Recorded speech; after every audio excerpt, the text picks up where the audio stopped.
Have you ever opened your OmeTV and you've got that frustrating ban notice with no warning or no explanation, just logged out of your account?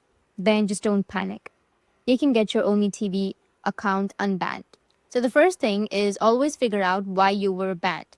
Go back and check your inbox or your OmeTV notifications, especially the ones from the app or from their support team. Most of the time, bans happen because of violations of community guidelines, such as offensive content, spam, or repeated disconnecting during chat. Once you understand the reason, you'll now know how to approach your next move.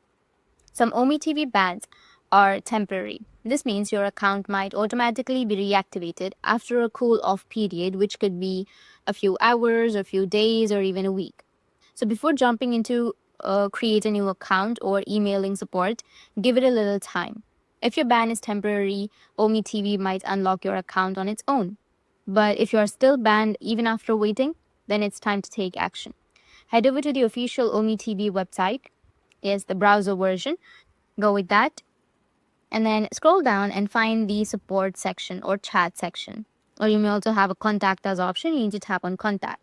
Now send them a polite message or email. You'll find the email or the contact section right here, or the contact email. You need to tap on the contact email. And here, be calm and respectful. Explain what happened, why you believe the ban was a mistake, or why you're requesting a second chance. Mention that you're ready to follow the guidelines and would appreciate a review. Once you've sent the message, the problem will be fixed. That's it, and if you have any questions, feel free to comment below. Thanks for watching.